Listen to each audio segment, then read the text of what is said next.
Hello friends, मैं doctor Ashok Surajpur greater Noida से। आज मैं आपके सामने एक और वीडियो लेकर आया हूँ।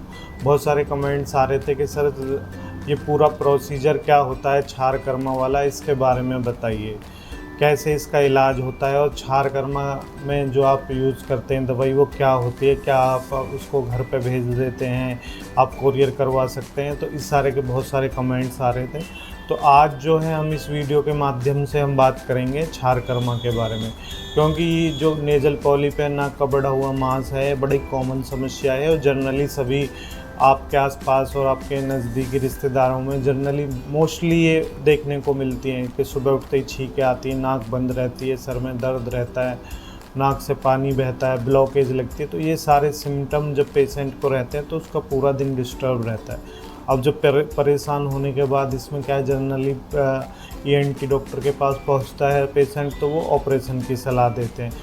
ऑपरेशन कराने के बाद भी पेशेंट को रिकरेंस होता है। हमारे पास 6 बार पेशेंट ऑपरेट करा के भी आया हुआ है जो ठीक नहीं हुआ, तो हमने उसका क्षार कर्मा किया और वो ठीक हो गया। तो चलिए अब वीडियो के मुद्दे पे बात करते हैं। क्षार कर्मा क्या है? एक आयुर्वेदिक प्रोसीजर है जो आज से 5000 साल पहले आचार्य सुश्रुत ने क्षार का वर्णन किया था। क्षार का वर्णन सभी आचार्यों ने जनरली किया हुआ है। क्षार क्या होता है, कैसे बनता है, क्या ये सब जो है हमारी क्षार का जो वर्णन मैं अभी बात कर रहा था कि आज सभी आचार्यों ने आयुर्वेद में बताया हुआ है।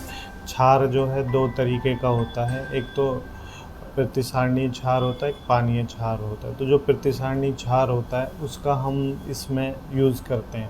क्षार सूत्र जो है अलग ट्रीटमेंट है, जो एक मेडिकेटेड थ्रेड द्वारा पाइल्स फिस्टुला इसका इलाज किया जाता है। तो इसको हम जर्नली घर पे नहीं भेज पाते हैं पेशेंटों के। पेशेंट कहते हैं कि भाई आप हमारे घर पे दवाई भेज दीजिए, हम खुद लगा लेंगे, तो ये आप नहीं लगा सकते हैं, है ना।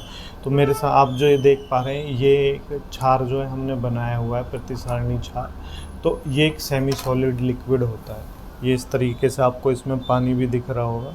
तो इसके अंदर जो है, जो क्षार है जो हमें अप्लाई करना होता है वो ये कंटेंट होता है। उसको हम नाक के मांस जो बढ़ा हुआ होता है उसके ऊपर सिंपली अप्लाई कर देते हैं और 1 मिनट बाद ही उसको हटा देते हैं। इतने में क्षार क्या करता है, ये वहाँ पे केमिकल कॉटराइजेशन करता है।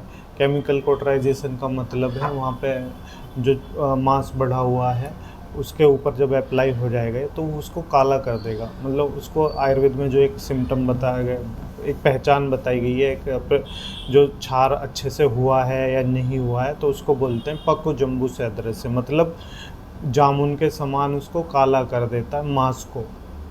और इसमें ना तो कोई आपको बेहोश करने की ज़रूरत होती, ना कोई ऑपरेशन कराने की ज़रूरत होती, कुछ नहीं कराना होता है। सिंपल एक स्प्रे होती है, जैलोकेन स्प्रे, जो नोज़ में स्प्रे कर दी जाती है, जिससे थोड़ा सा हल्की बर्निंग वगैरह कम हो जाती है पेशेंट को। फिर उसके बाद उसको अप्लाई कर दिया जाता है। तो ये 1 मिनट के बाद अप्लाई करने के बाद बहुत रेयरली दोबारा लगाना पड़ता है पेशेंट को। तो ये एक बार में जनरली काम हो जाता है। जब उस पर क्षार अप्लाई हो जाता है तो वो धीरे धीरे उसकी ब्लड सप्लाई जो मांस बढ़ा हुआ है उसको कम कर देता है और धीरे धीरे वो सूखना शुरू हो जाता है। और लास्ट में किसी को 7 दिन में, किसी को 10 दिन में वो बिल्कुल सूख के बाहर निकल जाता है। और सूखने के बाद जैसे ही वो बाहर निकलेगा तो ऐसे समझिए पेशेंट को इतनी अच्छी ब्रीथिंग हो जाती है जैसे पता नहीं कब से उसको अच्छी सांस नहीं है। इसने ऐसे में उसकी स्नीजिंग भी कम हो जाती है, रनिंग नोज भी कम हो जाती है, सारे सिम्टम धीरे धीरे चले जाते हैं। इसमें कुछ दवाइयाँ भी पेशेंट को खानी होती है, ये डिपेंड करता है उसकी कंडीशन कितनी ख़राब है। तो उसके बाद जब कंडीशन ख़राब, पता नहीं हमारे पास जब पेशेंट पहुंचता है पता नहीं वो कै साल से स्टेरॉयड दवाई ले रहा है, स्टेरॉयड स्प्रे ले रहा है और कब से वो इस तरह का ट्रीटमेंट करा रहा है। तो एकदम से कोई भी जादू नहीं होता है। जैसे ही मांस हटता है तो धीरे धीरे सारी चीज़ें ठीक होती चली जाती है। लोग हमारे पास जो आते हैं ऑपरेशन करा के भी आते हैं, स्प्रे जिन्होंने रेगुलर स्प्रे यूज़ करनी होती है स्टेरॉयड की वो यूज़ करके आते हैं, स्टेरॉयड दवाई यूज़ करके आते हैं। उसके बाद आयुर्वेद में इतने अच्छे रिजल्ट हैं तो पेशेंट ठीक हो जाए। जनरली 100 में से 98% रोगी जनरली इससे बिल्कुल ठीक हो जाते हैं। 1-2% में ये कहना होता है कि उनको और थोड़ी सी लंबी दवाई खानी होती है।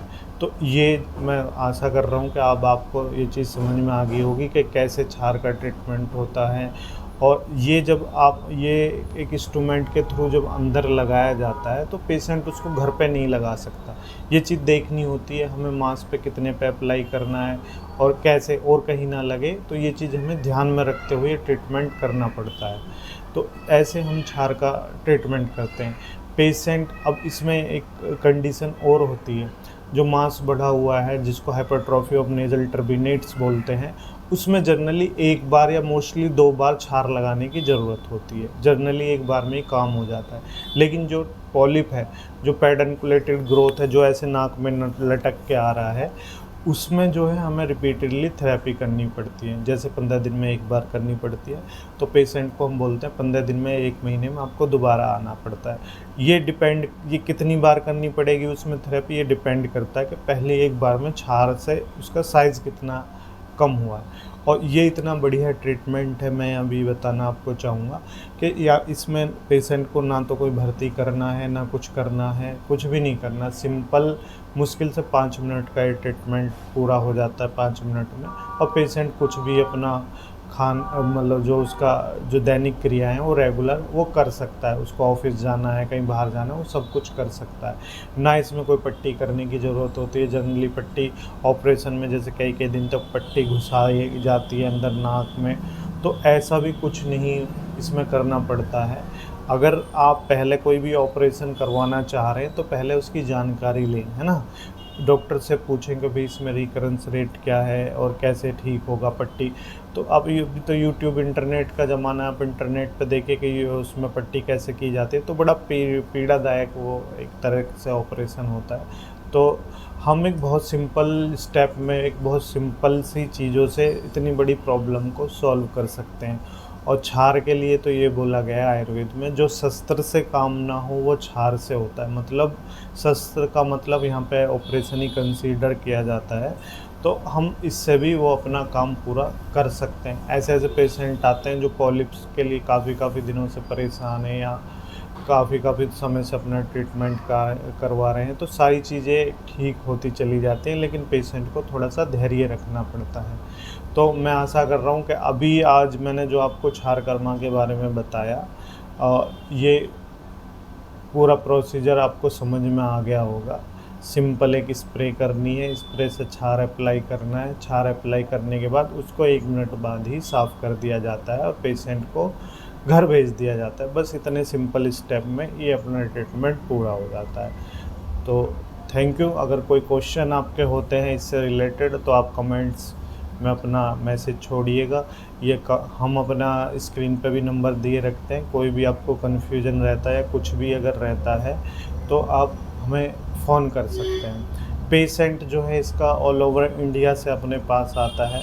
इसमें रहने की अपने पास क्या व्यवस्था है या रुकना कैसे होता है, जनरली 5 से 10 मिनट में हम पेशेंट को अपना सारा काम करके फ्री कर देते हैं। तो आप अगर दूर से आते हैं तो सुबह यहाँ पहुँच जाइए और अपना ट्रीटमेंट करके आप वापस भी जा सकते हैं। ऐसा कुछ नहीं है कि कई दिन यहाँ पे रुकना पड़ेगा या भर्ती रहना पड़ेगा, ये सब कुछ नहीं करना है।